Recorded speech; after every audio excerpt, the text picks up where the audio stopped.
പലരും എന്നോട് ചോദിക്കാറുണ്ട് ഈ പ്രഷർ കുക്കറിൽ ചിക്കൻ കറി ഉണ്ടാക്കുമ്പോൾ എന്തെങ്കിലും ടിപ്സ് പറഞ്ഞു തരാനുണ്ടോ എന്ന്. ഒന്നല്ല, കുറേ ടിപ്സ് പറഞ്ഞുതരാം. ആദ്യം നമുക്ക് മസാലപ്പൊടികളെല്ലാം ഒന്ന് വറുത്തെടുക്കാം. വറുത്തെടുത്ത മസാലപ്പൊടികൾ വെച്ചിട്ട് ഏത് കറി ഉണ്ടാക്കിയാലും പ്രത്യേക ടേസ്റ്റ് തന്നെ കേട്ടോ. ഇനി ഉള്ളി, തക്കാളി, ഇഞ്ചി, വെളുത്തുള്ളി, പച്ചമുളക്, വലിയ ജീരകം ഇതെല്ലാം കൂടി ഒന്ന് ചതച്ചെടുത്തിട്ട് ചേർത്ത് കൊടുക്കുക. അതൊരു പ്രത്യേക ടേസ്റ്റാണ്. അതിലോട്ട് ഈ മസാലപ്പൊടികൾ വറുത്തതും ആവശ്യത്തിന് ഉപ്പും പിന്നെ നമ്മുടെ ഈ ചിക്കനും കൂടി ചേർത്ത് നന്നായിട്ട് കുഴച്ചെടുക്കുക. അതിനൊരു പ്രത്യേക വേറൊരു ടേസ്റ്റ് ഉണ്ട്. ഇനി കുക്കറിലോട്ട് വെളിച്ചെണ്ണ ചൂടാക്കിയെടുക്കുക. അതിലോട്ട് കറിവേപ്പില ചേർക്കുക. അതൊരു പ്രത്യേക മണമാണ് കറിവേപ്പില വെളിച്ചെണ്ണയിലോട്ട് ചേർത്ത് കൊടുക്കുമ്പോൾ. ഇനി ചിക്കൻ ഈ മസാല തേച്ചതും കുറച്ച് വെള്ളം കൂടി ചേർത്ത് നന്നായിട്ട് കമ്പൈൻ ചെയ്യുക.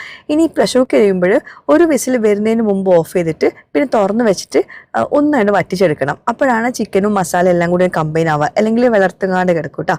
പിന്നെ വറവിട്ട് കൊടുക്കുന്ന സമയത്ത് ചീരുള്ളിയും ചെറിയ ഉള്ളിയും അതുപോലെ കറിവേപ്പിലയും കുറച്ച് മുളക് പൊടിയും കൂടി ചേർത്തിട്ടുണ്ട് വറവിട്ട് കൊടുക്കുമ്പോൾ പ്രത്യേക ഒരു മണവുമായിരിക്കും, കറിക്ക് നല്ലൊരു കളറും കിട്ടും. ഇതൊക്കെയാണ് ടിപ്സ്. സാധാ ചിക്കൻ കറി ഉണ്ടാക്കുന്ന മസാലകളൊക്കെ തന്നെയാണെങ്കിലും ഈ ടിപ്സൊക്കെ വെച്ചിട്ട് ഉണ്ടാക്കി നോക്കുമ്പോൾ പ്രത്യേക ഒരു ടേസ്റ്റ് തന്നെ ആയിരിക്കും. അപ്പോൾ എല്ലാവരും ട്രൈ ചെയ്ത് നോക്കാം കേട്ടോ.